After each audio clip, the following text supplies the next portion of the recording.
So you're learning a bunch about UX and you're seeing that there's different skill sets that you need, but you're confused as to which digital design tool will be the best for you to apply all of your learnings to get that job and to keep that job. Let's talk about it.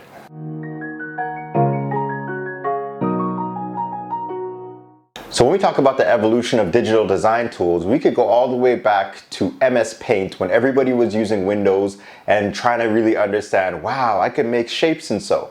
Other than those like myself that were making stick figures and not really trying to make interfaces for the designer web, this is still a tool that was there to help us understand.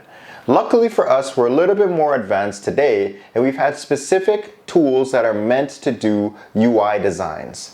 These include those of Figma, Adobe XD, and even we have Sketch. So Sketch used to be one of the really popular ones, and we'll go into a little bit more detail of like how those different tools fit, but there's so many other ones that you can hear around, like Azure, and you hear MS Paint could still make a come up in the next years. Who knows if they're gonna redesign and rebrand. We have Photoshop, but the hard thing to really understand is which is appropriate for me, where I'm at right now, what I wanna do, how do I make that happen?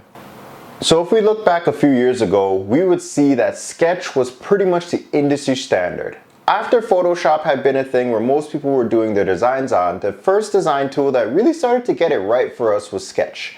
They had easy to choose shapes, it had easy to choose typography, easy labeled and organized files based on pages, and a lot of plugins that helped you export your designs to another tool like InVision so that you can go and you can do prototypes on your designs. Sketch was untouched for the time that it was really coming up. Yes, we had Adobe XD, yes, Figma was there, but if you were a designer, especially in UX, if you didn't have a Mac and didn't have Sketch, people were wondering, are you really designing?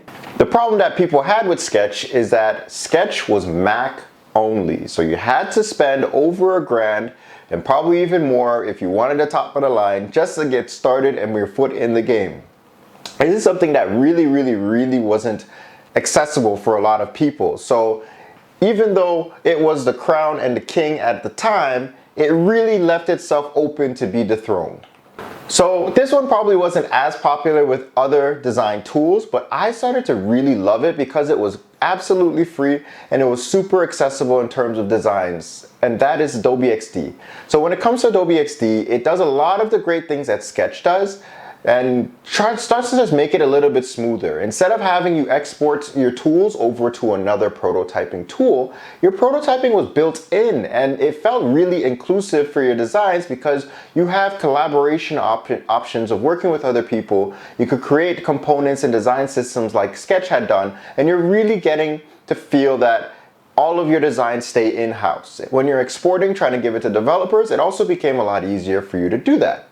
People are getting used to it and they are choosing it as a design tool of their choice, but there's still one that edges out as being the most competitive and the best out of all of the different design tools today. So what we have is now our current king, Figma. Figma is a great tool, and believe it or not, I actually started off on Figma, but my Figma PC was like 10 inches, Windows PC. Nobody else was using it. I felt like the odd man out, and I was like, I need Sketch to feel like I'm a designer. That's not the case that you have nowadays, now that Figma is starting to bring that more to the forefront of Mac isn't the only thing that could get the job done.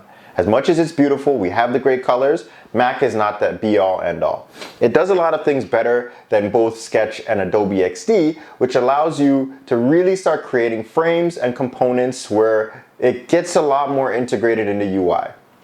If you're looking for basic wireframing, if you're looking for mocking up different projects when you get to higher fidelity, and if you're looking to share design files and organize your files so that they are less all over the place where Adobe XD could end up happening, Figma's the one for you. I started using it a lot more at my work. I started using it more for my side projects, and though I still kind of like the flow that I have with Adobe XD, I cannot deny how well it feels to have your files organized and a lot more together than what I feel in Adobe XD and importing different things. I found a great resource that really helps you go into some of the more subtle differences and broader scope of differences between these design tools, which you can find a link in the description below. So there's other players within this realm when we have like the Axures and the UX pins, but they're usually not as used because we don't really have a need to go all out crazy on prototyping for every project. Not every project needs you to convince your stakeholders on how things look from a graphic design and animation design type of way, which makes it look as real as being live. So those tools, they're good, but you may not use it for every project because these ones can get your ideas and your designs out quicker and be appropriate for the level of finishedness, fidelity that you need for the project.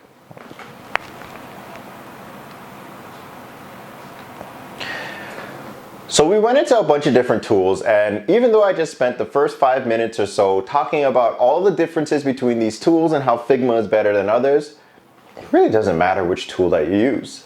Yeah, I know, right? Why waste that time explaining it to see what the industry is saying and none of it really matters? It's because all of the skills that you have for those tools could apply to another tool.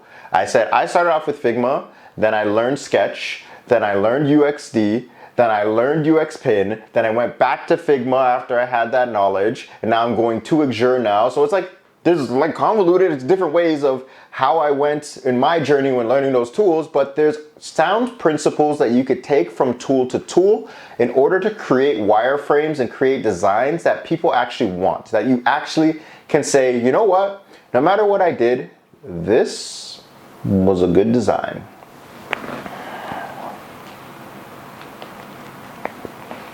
And some of the core principles that you're really starting to look at is, are you taking really good standard practices on how to use typography, color, shapes, alignment, contrast, all of those different things that should be covered in another video. But for now, we just want to know, do the designs look good? Do they look clean? And are they appropriate to what we were looking for?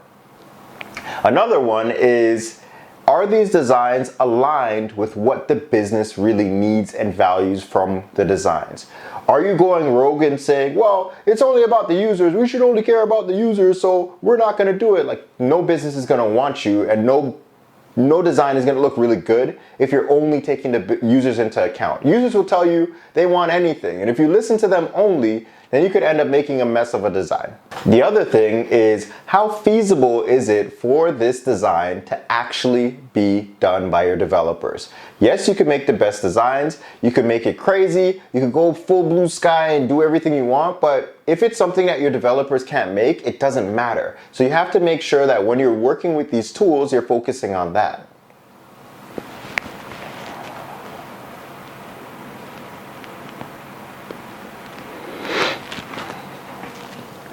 Four is, what type of research helped you come to these conclusions for these designs? The tool is not going to help you define, okay, this is the reason why we have to put these elements here, or why we're putting this copy in this way, or that we're creating this hierarchy within the information. The tool's not going to tell you that. Research is going to tell you that, either from you do internally, you do with your users, however you get the research, that's going to help inform. And one of the main things that's important that deserves a video on its own for sure is the why did you make these decisions. All of these different principles are helping you come to this conclusion of, why did we decide to do this? I could recreate the exact same design within Figma, within Axure, within UXPin, within Adobe XD, within Sketch, but if I don't have any of these principles or reason why I chose to do these things, it doesn't matter what we did. It doesn't matter at the end of the day of, oh, this is the best design tool because it lets you do this and that. If the principles aren't there and if the design itself on a fundamental level is bad, it doesn't matter which tool you use. It's still going to be crap. So might as well find a tool that you can start working with. You have free options in Adobe XD, you have free options in Figma, and just start designing. That's the main thing. Overall, when you're just starting out and you're trying to find out which design tool works for you, it really doesn't matter. The principles as to why you're making those designs and the ability to create the designs on those varying tools is going to be the same. The main thing you want to know is that your principles are sound from a UX perspective of, why are we doing this? And you're building off of that, because any company understands that's worth its salt, that you could learn Sketch and then switch over to Figma. There'll be a slight learning curve, but the tool doesn't define the designer. That's very important.